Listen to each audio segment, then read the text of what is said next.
Hello guys and gals, it is I, the Monster, and today we're going to talk about 8 games that I think are criminally underrated on the Nintendo Switch. So, a lot of the time I get recommended top 10 lists, top 5, sometimes top 8, what's the best games on these consoles and whatnot.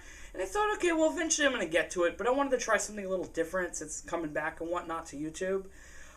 So before we start, I just would like to add that there's like 2, maybe 3 games potentially in this list of mine that may be deemed popular or mainstream. However, to me, they're kind of under the radar in a weird kind of way. So we're going to talk about all this stuff, okay? So, the first game on my list is new Pokemon Snap. When this game came out, it was like everybody was really excited for it. And then the game actually drops, and nothing happened. Nobody talked about it. It was like a whimper. It was like a blip. And now you'll see this game go on sale from time to time, and it's basically people in the comments section going like, huh, is this a good game? Was this good? Was this worth it? This is very much like a love letter to the original Nintendo 64 game.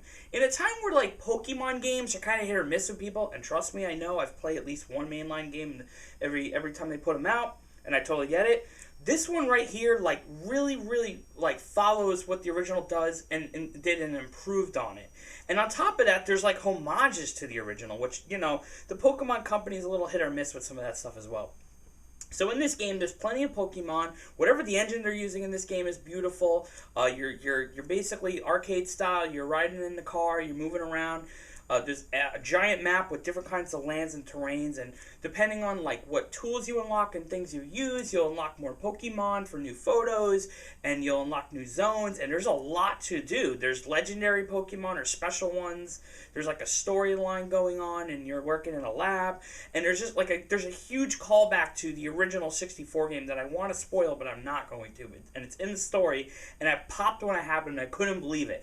I really think that if you're looking for a fun Pokemon game that actually looks really nice, this is the game to check out, man. I don't know what happened. It just kind of came out, and that was it. Like, it was a little disappointing. I also want to add real quick that there's like photo modes with different filters and things, and you can put them online and have funny captions. It's just a really chill vibes game, and I think that people really need to check it out, especially if they're like collecting. I don't think this game's going to be rare or anything, maybe like an uncommon title, but I still think like people really are sleeping on this.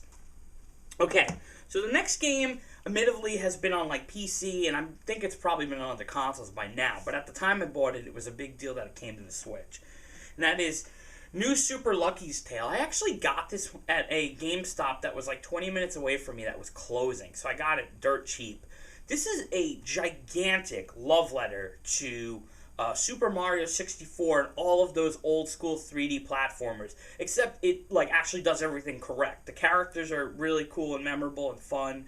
It looks good. It performs well. There was a couple performance patches for this version of the game. At first it was a little hiccupy, and then it started running pretty dang good. There's like all kinds of fun little games and tons of collectibles, tons of worlds, tons of bosses. There's like a digging ability. It's just a really charming game. It's also got a hell of a soundtrack. Like, I think people really need to check this out if they're really craving a good 3D platformer. I'm also like genuinely surprised that they didn't do a sequel for this. Maybe they will. I don't know if it's a new team, a small team. I just remember it was a big thing that came out for Xbox at the time, and then they announced it was coming to Switch around the time I think Ori was coming to Switch, or around that area, and so it was like a big deal. Anyways, New Super Lucky Tale, I think it can't be that expensive, I think. I would really check this one out. This is a sleeper, man. Yeah. Okay, so this could be potentially one of the popular ones, but I'm not really certain. So, I'm just going to talk about it. So this is Kirby's Return to Dreamland Deluxe. So this is an updated port of the original Return to Dreamland on the Nintendo Wii. Now, I'm a huge Kirby guy, and even I couldn't get that game. It was like such a low print. I couldn't pick it up at the time, and it just over time I never got it. It just never happened because the prices for it were a little weird. But then they announced this, and I knew it was a no-brainer. I was picking this up. This is basically like an enhanced version of that game. It looks beautiful. It's an old school Dreamland 2D side-scrolling Kirby game with all kinds of copy abilities. There's mini games to play and lots of unlockable kind of things to do. And then there's this new character in the game called Magalore, and he's a wizard. and he's this character that you got to help build his ship back. And then on top of that, there's a mode that they added. So when you beat this game, you actually got to play as Magalore. There's a Magalore mode, and it's almost like they took the game and they turned it into like an RPG where you're killing enemies and unlocking doors, and you're buffing his different abilities and unlocking different abilities too. So it's really interesting. I think this one is like another one where I think people kind of looked at it and went, yeah, whatever, dude. But this is like a banger game, and like I really think people should check this one out. I have this feeling that it's not going to be like a hard game to get as well, but it could be a little uncommon later on if you're into that stuff. But yeah, I think, listen, man, I think this is a wonderful title. I think people should check it out. All right. So this is where it gets a little interesting. So with all of the recent, finally, the recent ports, updates, HDs, whatever you want to call them, the remasters of all these GameCube titles, they finally put out Pikmin 1 and 2. And I remember when this got announced, I was like, holy crap, I'm getting this. I'm a huge Pikmin fan. And Pikmin 2 going up in price has just driven me insane. Pikmin 1 you could get like at a decent like price range. But like, holy crap, Pikmin 2, there's like this weird thing with people. And even when I go to conventions, I'm like, dude, I'll give you like this much, which is usually not that much less. And they're like, nah, brah, I want more money. And I'm like, dude, it's Pikmin 2. So they announced this, and I picked it up at a local GameStop, and they literally told me it was like the last copy that they had. And I'm telling you, like, ever since then, I've never seen it.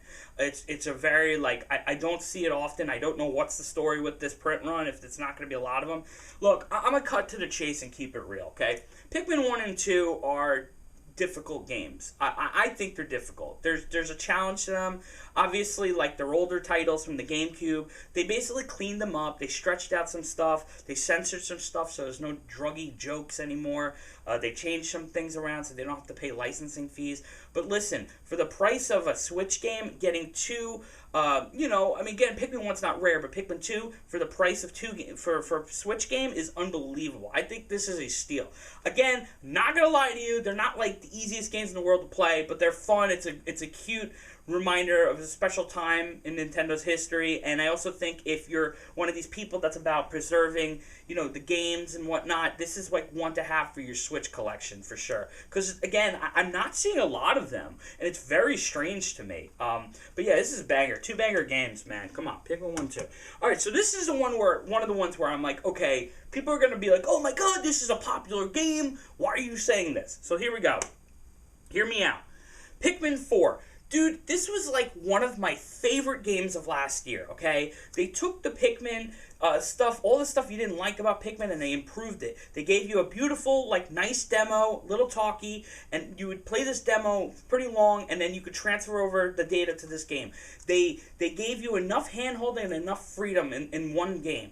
The dog Ochi that was introduced into this game, like, really benefits you, especially if you're a returning player, a new player of Pikmin. Like, there's so much going on. Why is this, to me, like a very underappreciated, underrated game?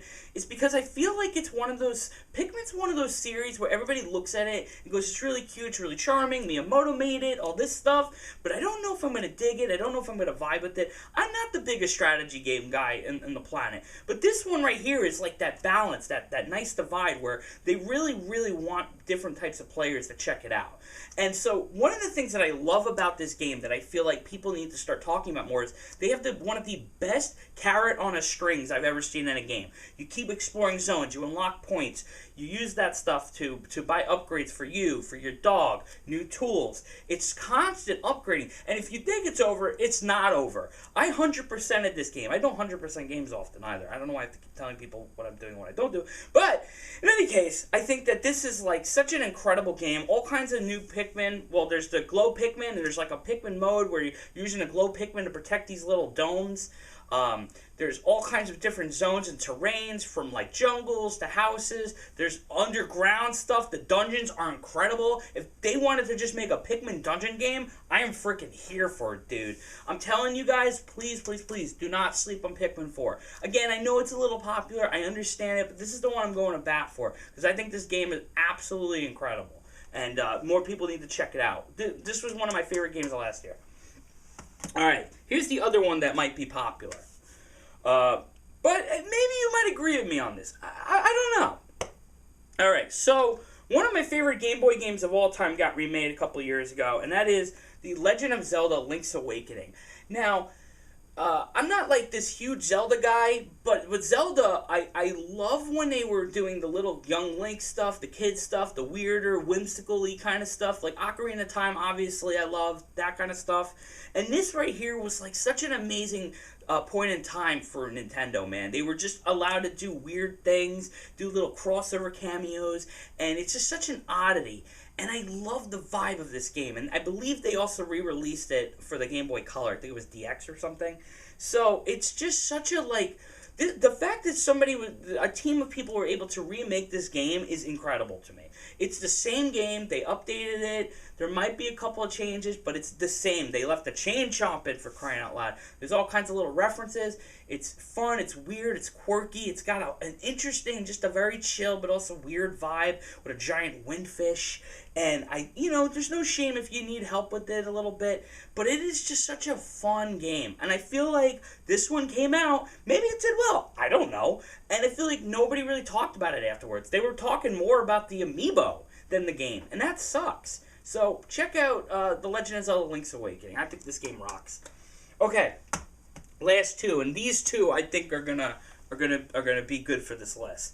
Okay, so this one I talked about in the gaming pickups video. The reason why I'm talking about it now is because I was I watched one of my current favorite YouTubers recently, and she was talking about if she should play this or not. She wasn't sure, so I gave her a response.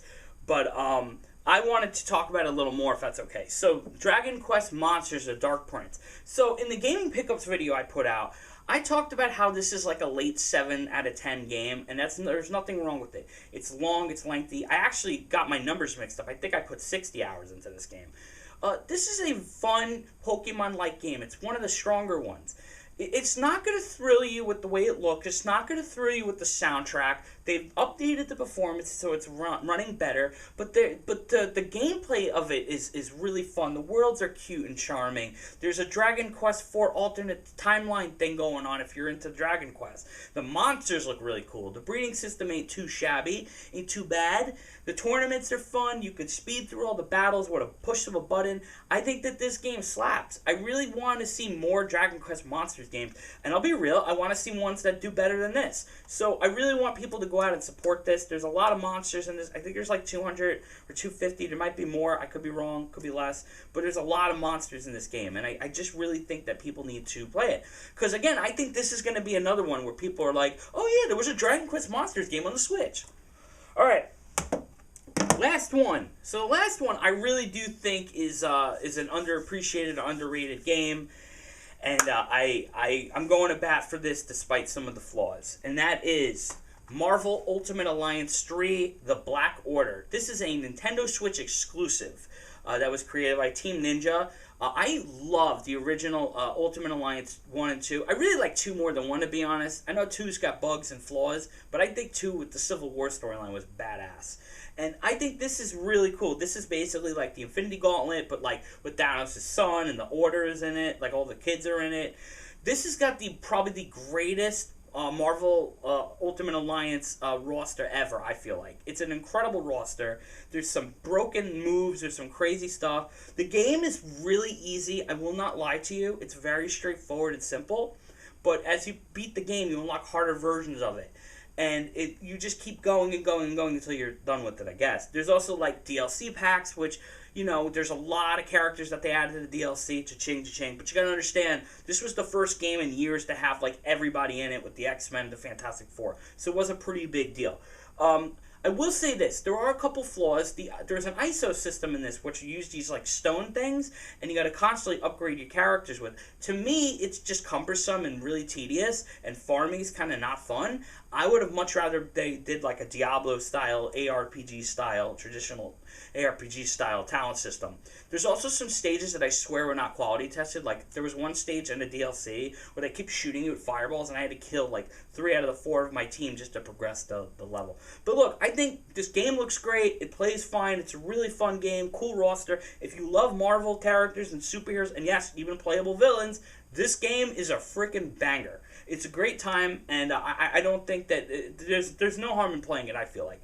So yeah, that's basically it. Those are, I'm going to do the thing where I stack them all. These are the 8 games that I found to be criminally underrated, underappreciated on the Nintendo Switch. I wanted to try something a little different. And yeah, tell me in the comments below, what do you think of these games? Do you think I'm right? Do you think I'm wrong? What do you think is underrated? And, you know, that's it. Like, subscribe, comment, ring the bell, do what you gotta do, share the videos. Thank you, and I appreciate it. And as always, peace out. Take it easy, y'all. Yeah! Underrated Switch games, baby!